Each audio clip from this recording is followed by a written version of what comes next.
नमस्कार दोस्तों, मेरा नाम है सौरभ और स्वागत है आपका मगध एजुकेशन में। डोनाल्ड ट्रंप रसिया के ऊपर एक और बहुत बड़ा सैंक्शंस लगाने का मन बना रहे हैं, क्योंकि जैसा कि आपको पता ही होगा कि डोनाल्ड ट्रंप जिन्होंने यहाँ पे अपने कैंपेनिंग के वक्त दोस्तों यूएस प्रेसिडेंशियल का जब यहाँ पे इलेक्शन होने वाला था नवंबर के महीने में, उससे पहले ये काफ़ी ज़्यादा अपने कैंपेनिंग में अपने एक तरीके से कह लीजिए कि वोटर्स के बीच में ये अनाउंस कर रहे थे कि जैसे ही मैं प्रेसिडेंट बनूंगा अपने सेकेंड टेन्योर के लिए पहला ही दिन मेरा जो व्हाइट हाउस में एंट्री होगा दोस्तों, उसी के साथ अगले 24 घंटे के अंदर प्रेसिडेंट बनने के अगले 24 घंटे के अंदर अंदर ये जो रसिया यूक्रेन का वॉर चल रहा है, जिसको अभी 2.5 साल से ज़्यादा होने को वक्त जा रहा है, इसको मैं 24 घंटे के अंदर अंदर बंद करा दूंगा दोस्तों। यहाँ पे ये बाइडन की नाकामयाबी है कि इतने लंबे टाइम के लिए ये वॉर इनकी वजह से खींच रहा है, अदरवाइज मैं तो इसको कब का खत्म करा चुका होता दोस्तों। लेकिन आपको बता दें कि डोनाल्ड ट्रंप को लगभग अब 1 साल होने को जा रहा है यहाँ पे, है ना, जनवरी में हो जाएगा, 2-3 महीने बाकी हैं। लेकिन इस बीच यहाँ पे डोनाल्ड ट्रंप पूरी तरह से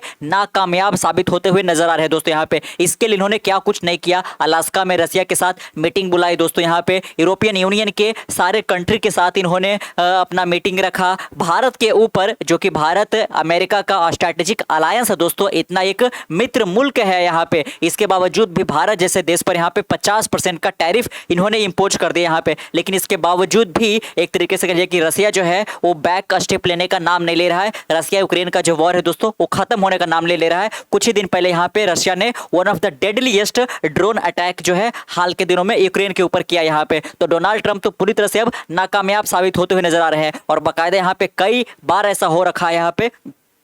कि इंडिया के जैसा नहीं है यहाँ पे कि नरेंद्र मोदी 11 सालों के अपने प्राइम मिनिस्टर टेन्योरशिप में एक भी बार इन्होंने प्रेस कॉन्फ्रेंस नहीं किया। लेकिन अमेरिका में ऐसा नहीं है। यहाँ पे अमेरिका में जो पत्रकार यहाँ पे है वो एक तरीके से तीखे क्वेश्चन डोनाल्ड ट्रंप से कई बार कर चुके हैं, और उनका बहुत बार तो यही रहता है कि आपने तो बोला था कि पहले ही दिन आकर के हम ये रशिया यूक्रेन का जो वॉर है इसको खत्म कर देंगे, लेकिन ऐसा क्यों आप नहीं कर पा रहे हो। तो बाकायदा कई बार कन्फ्रंटेशन हो रखा है यहाँ पे मीडिया हाउसेस के साथ डोनाल्ड ट्रंप का। इसीलिए चाह रहे हैं डोनाल्ड ट्रंप की कोई ना कोई तो तरकीब लगाना पड़ेगा, इस वॉर को खत्म करना होगा दोस्तों यहाँ पे। तो इस बीच यहाँ पे इन्होंने यूरोपियन यूनियन और नाटो के कंट्री के एक तरीके से आह्वान किया है इन कंट्रीज को कि आप कृपया करके रसिया के साथ जो भी ट्रेड कर रहे हो दोस्तों, डायरेक्ट और इनडायरेक्ट, इसको आप पूरी तरह से कट डाउन करो, यहाँ पे 0% पर लेकर आओ। लेकिन एक तरीके से क्या यूरोपियन यूनियन और नाटो के कंट्री में डोनाल्ड ट्रंप के इस बात पर एक तरीके से कह लिए कि अग्री करेंगे, और साथ में यहाँ पे डोनाल्ड ट्रंप का यूरोपियन यूनियन और नाटो कंट्री को ये भी लगातार एक तरीके से कह लिए कि एक धमकी के रूप में आप समझ लो कि आप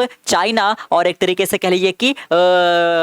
इंडिया के ऊपर 50% से लेकर 100% का टैरिफ इंपोज करो। जिस प्रकार से हमने 50% का टैरिफ यानी कि अमेरिका ने इंडिया के ऊपर कर रखा है, वैसे ही डोनाल्ड ट्रंप चाहते हैं कि यूरोपियन यूनियन और नाटो के कंट्री भी इंडिया के ऊपर 50% से लेकर के 100% का टैरिफ इंपोज करे यहाँ पे दोस्तों। ऐसा इसलिए क्योंकि रसिया जो है डिस्काउंटेड प्राइस पर आपका इंडिया को और साथ में यहाँ पे चाइना को, तुर्की को, स्लोवाकिया को, ऐसे तमाम कंट्री को डिस्काउंटेड प्राइस पर ऑयल और नेचुरल गैस को बेच करके ये जो बाकायदा यूक्रेन के साथ वॉर है उसको एक तरीके से फंड कर रहा है। तो बाकायदे यहाँ पे जो रशिया एक्सपोर्ट कर रहा है इसको डोनाल्ड ट्रंप यहाँ पे वॉर मशीन करके बुला रहे हैं यहाँ पे। तो चाहते हैं कि रशिया की जो इकोनॉमी है बची खुची उसको पूरी तरह से क्रिपल डाउन कर दिया जा सके। अगर जो एक बार सारे देश यहाँ पे रशिया के साथ अपना टाइज या फिर जो वो इंपोर्ट कर रहे हैं ऑयल को उसको एक अगर जो कट डाउन कर देते हैं दोस्तों यहाँ पे। लेकिन क्या ये मुमकिन हो पाएगा दोस्तों? ऐसा होता हुआ दिख नहीं रहा है यहाँ पे। और साथ में क्या European union, NATO country, India और चाइना के ऊपर 100% का टैरिफ लगाएंगे, ये भी देखना होगा। चाइना तो एक बार को एक तरीके से कहिए कि यहाँ पे कॉप अप कर सकता है, क्योंकि चाइना एक बहुत बड़ी इकोनॉमी बन चुका है। लेकिन क्या ये इंडिया के लिए सस्टेनेबल हो पाएगा यहाँ पे? क्योंकि इंडिया जैसा कि आपको पता होगा कि अपने नेचुरल गैस और ऑयल का जितना एक तरीके से जरूरत है इंडिया को यहाँ पे, उसका 85% दोस्तों इंपोर्ट करता है। और 85% ये जो इंपोर्ट करता है इसका लगभग 50% जो है अकेले रसिया से किया जाता है यहाँ पे। तो क्या हम रसिया को अचानक से कट डाउन कर दे तो क्या हमारे लिए कोई अल्टरनेटिव तरीका बच भी पाएगा? और क्या अगर जो अल्टरनेटिव तरीका है तो उसको हम एफोर्ड भी कर पाएंगे दोस्तों यहाँ पे? क्योंकि फिर हमारे लिए काफी महंगा पड़ जाएगा यहाँ पे। और इस बीच जो अमेरिका है उसका एक तरीके से पर्सनल इंटरेस्ट क्या है इसको भी हम समझने की कोशिश करेंगे। लेकिन सबसे पहले आप यहाँ पे हेडलाइन देख सकते हो कि डोनाल्ड ट्रंप का कहना यहाँ पे है ट्रंप अर्ज NATO country stop buying Russian oil before US sanction. तो अमेरिका जो है एक बहुत बड़ा सैंक्शन लगाने की कोशिश कर रहा है रशिया के ऊपर, लेकिन ऐसा वो कर नहीं पा रहा है क्योंकि नाटो कंट्री और यूरोपियन कंट्री स्टिल अभी भी एक तरीके से रशिया के ऑयल को इनडायरेक्टली काफी ज्यादा परचेज करे। आपको वैसे बता दें कि 2022 से जब से ये वॉर स्टार्ट हुआ है 3 साल का वक्त हो गया, और इस बीच जो यूरोपियन यूनियन और नाटो कंट्री है दोस्तों, उन्होंने एक तरीके से रशिया के साथ जो उनका डायरेक्ट ट्रेड चल रहा था उसको उन्होंने 90% से कट डाउन कर दिया, लेकिन 10% अभी भी नाटो और रशिया, यूरोपियन यूनियन और रशिया के बीच में ट्रेड चल ही रहा है दोस्तों। लेकिन डोनाल्ड ट्रंप चाहते हैं तो उसको 0% पे ला दिया जाए, 10% भी नहीं होना चाहिए। और अगर जो हम इनडायरेक्ट की बात करें, जैसे कि रशिया से जो ऑयल है इसको एक तरीके से भारी मात्रा में इंडिया इंपोर्ट करता है, फिर अपने रिफाइनरी सेंटर पर्टिकुलरली जो जामनगर वाला है यहाँ पे रिलायंस का, उसमें एक तरीके से इसको रिफाइन करता है और फिर यूरोप के ही कंट्रीज को बेचता है दोस्तों यहाँ पे। तो डोनाल्ड ट्रंप चाहते हैं कि नहीं, चूंकि ओरिजिन जो है इस ऑयल का रशिया का है, इसलिए आप इंडिया से भी परचेज मत करो यहाँ पे, और बाकायदा यहाँ पे पूरी तरह से जो रशिया है उसको अलग थलग कर दिया जाए यहाँ पे। लेकिन ऐसा होता हुआ दिख नहीं रहा यहाँ पे। तो बाकायदा देख सकते हो, the US president said it was shocking that member of the alliance continue to buy Russian oil, कि हम लगातार कोशिश कर रहे हैं कि रशिया को कैसे रोका जा सके, लेकिन इसके बावजूद भी जो एक तरीके से कह लिए कि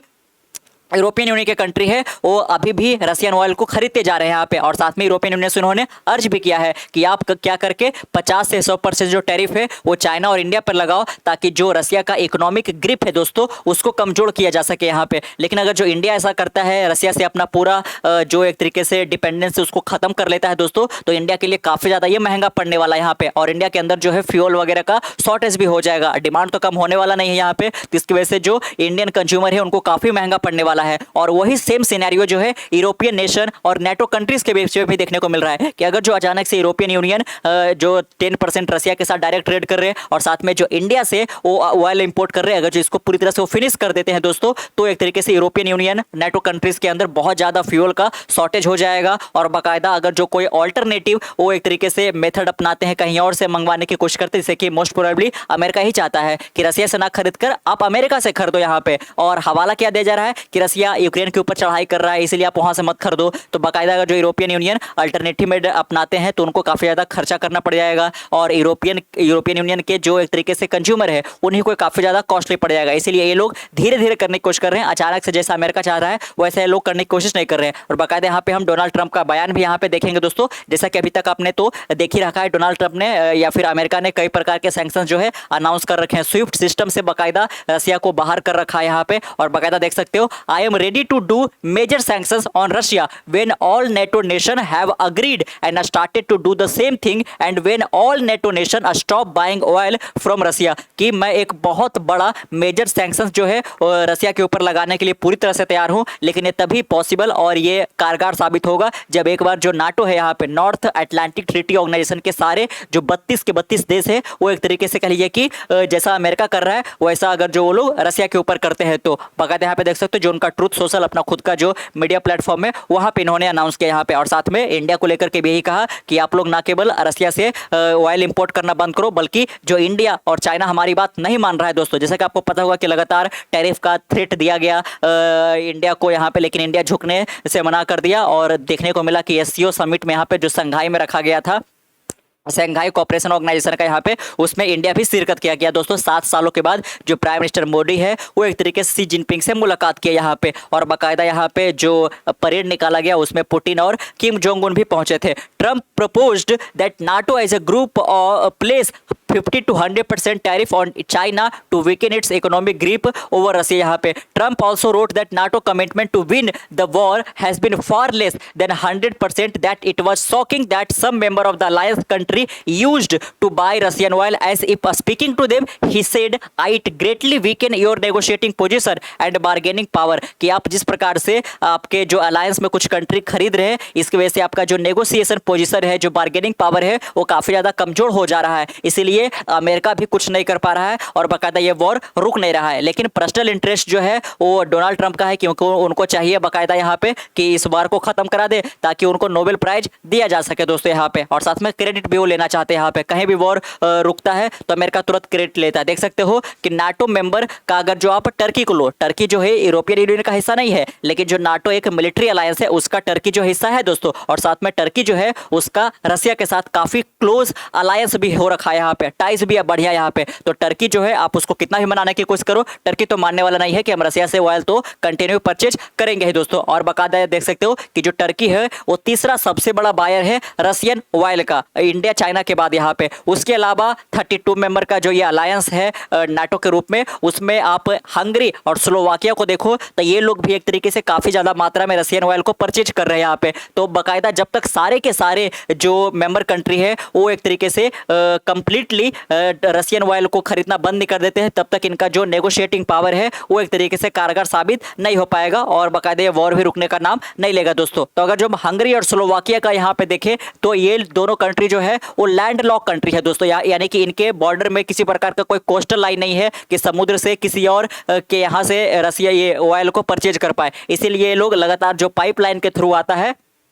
ऑयल और नेचुरल गैस वो रसिया से लोग लगातार परचेज कर रहे हैं। तो हंगरी और स्लोवाकिया को भी एक तरीके से कह लीजिए कि मना पाना यूरोपियन यूनियन के लिए और अमेरिका के लिए काफ़ी मुश्किल है, क्योंकि इन दोनों देशों को फिर महंगा एक तरीके से पड़ जाएगा ऑयल वगैरह, जो कि यहाँ इन कंट्री के कंज्यूमर के लिए बिल्कुल भी ठीक नहीं होगा यहाँ पे। तो देख सकते हैं यहाँ पे, if NATO does I say the war will end quickly, Trump wrote, if not you are just wasting my time. कि आप लोग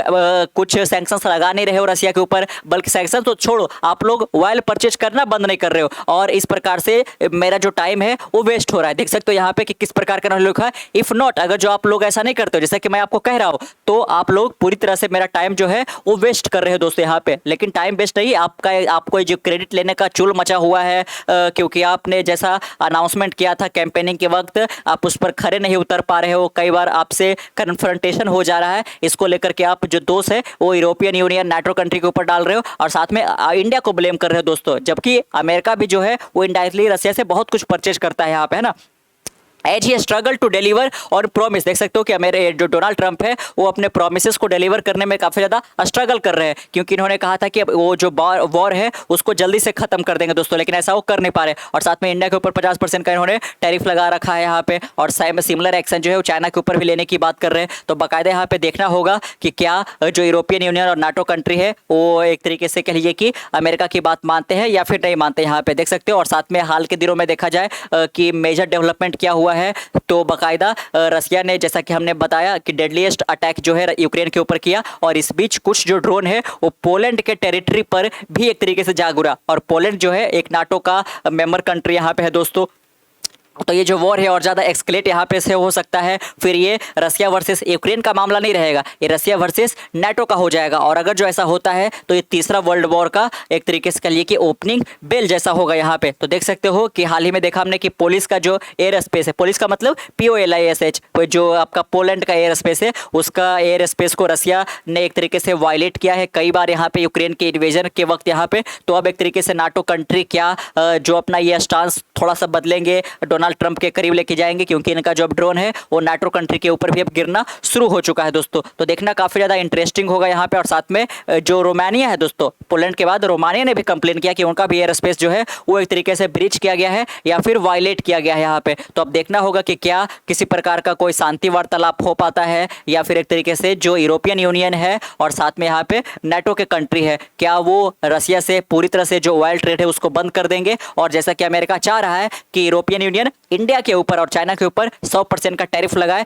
क्या वो लोग इंपोज करेंगे। अगर जो ये लोग इंडिया के ऊपर लगाते दोस्तों, तो इंडिया के लिए जो मुश्किल है वो और ज़्यादा यहाँ पे बढ़ जाएगा, क्योंकि अभी जो है ट्रंप जो लगाए हैं 50% का जो टैरिफ, उससे हमारे टेक्सटाइल इंडस्ट्री को जरूर घाटा हुआ है दोस्तों, और हमारे IT इंडस्ट्री को भी एक तरीके से घाटा हुआ है। लेकिन इसके बावजूद भी इंडिया जो है वो स्टैंड स्टिल यहाँ पे है, बहुत ज़्यादा प्रॉब्लमेटिक सिनेरियो में देखने को नहीं मिल रहा है, क्योंकि अभी भी यूरोपियन यूनियन के कई सारे कंट्री को जो इंडिया है वो एक तरीके से कह लिए कि ऑयल को एक्सपोर्ट कर रहा है यहाँ पे, और बहुत सारा मुनाफा भी कमा रहा है यहाँ पे। लेकिन यूरोपियन यूनियन भी लेने से अगर जो इनकार कर दे, तो एक तरीके से कहिए कि अमेरिका तो नहीं लेगा और साथ में यूरोपियन यूनियन नाटो कंट्री भी नहीं लेंगे, तो इंडिया के लिए काफ़ी ज़्यादा मुसीबत हो जाएगा। लेकिन अगर जो ऐसा होता है तो एक सिनेरियो और है कि जो रसिया है वो अपने जो एक तरीके से ऑयल है उसको और ज़्यादा डिस्काउंट कर सकता है, क्योंकि अभी तो जो इंडिया को वो भेजता है, इंडिया उसका कुछ पोर्शन यूरोपियन यूनियन को भेज देता है, और इनडायरेक्टली कुछ कुछ जो ट्रेड है वो यूरोपियन यूनियन तो रसिया के साथ कर ही रहा है यहाँ पे। लेकिन यूरोपियन यूनियन डायरेक्टली भी कनेक्शन कट कर दे रसिया के साथ, और जो इनडायरेक्टली इंडिया से परचेज कर रहा है उसको भी कट कर दे, तो एक तरीके से लिए कि रसिया को मजबूरन और ज़्यादा डिस्काउंट प्राइस पर इंडिया और चाइना को ऑफर करना पड़ेगा। तो उस पर भी इंडिया का एक विन विन सिचुएशन होता हुआ दिखेगा। करेगा। अभी पर्टिकुलरली अगर जो बात करें तो यूरोपियन यूनियन ने एक तरीके से रशियन क्रूड ऑयल के ऊपर एक बार लगा रखा है, एक कैप लगा रखा है कि $48 पर बैरल से अधिक में कोई कंट्री अगर जो रशियन ऑयल को परचेज करता है तो उस पर यूरोपियन यूनियन जो है कई प्रकार के सैंक्शंस अनाउंस करेगा दोस्तों। इसीलिए यहाँ पे एक तरीके से कहिए कि पहले ये $60 था लेकिन अब $48 हो गया, तो इंडिया को काफी डिस्काउंटेड प्राइस पर रशियन ऑयल मिल रहा है यहाँ पे। तो बकायदा देख सकते हो कि जो डोनाल्ड ट्रंप है वो हर कोशिश एक तरीके से कर रहे हैं कि किसी प्रकार से बकायदा यहाँ पे उनका इसमें जीत हो जाए, रशिया यूक्रेन का वॉर रुक जाए वगैरह। रुकना तो सारे लोग चाह रहे हैं लेकिन जिस कॉस्ट पर ये रोकने की बात कर रहे हैं ये काफी प्रॉब्लमैटिक दिख रहा है दोस्तों। और साथ में जिस प्रकार से इन्होंने इंडिया के ऊपर 50% टैरिफ लगा करके गलती करी है दोस्तों, इसका भी एक तरीके से कहिए कि उनको पछतावा जरूर देखने को मिल रहा है। उन्होंने जरूरी एडमिट किया है कि बाकायदा हमने जिस प्रकार से 50% का टैरिफ लगाया है उस वक्त से इंडिया और अमेरिका के रिलेशन में थोड़ा सा एक तरीके से खटास देखने को मिल रहा है। और अगर जो हम रिसेंट अपडेट की बात करें यहाँ पे, जैसा कि आपको पता होगा कि अमेरिका और इंडिया के बीच में जो एक तरीके से ट्रेड टॉक चल रहा था वो बीच में ही हॉल्ट कर गया। किसको लेकर के? तो इसी रशियन ऑयल को जो इंडिया परचेज कर रहा है इसको लेकर के यहाँ पे, और ये ट्रेड टॉक आगे बढ़ नहीं पाया और इसलिए बाकायदा जो डोनाल्ड ट्रंप है 50% का टैरिफ इंडिया के ऊपर इंपोज कर दिए थे। लेकिन हाल का अगर जो हम देखें तो अमेरिका से जो एक चीफ नेगोशिएटर यहाँ पे है ट्रेड टॉक को लेकर, वो न्यू दिल्ली पहुंच चुके हैं और एक तरीके से जो ट्रेड टॉक है एक बार फिर से शुरुआत होगा और देखना होगा ये किस मुकाम पे जाता है। यहाँ पे अगर जो ट्रेड टॉक सही डायरेक्शन में गया तो पॉसिबिलिटी है कि हमारे ऊपर जो 50% का अमेरिका ने टैरिफ लगा रखा है वो शायद एक तरीके से थोड़ा कम हो सकेगा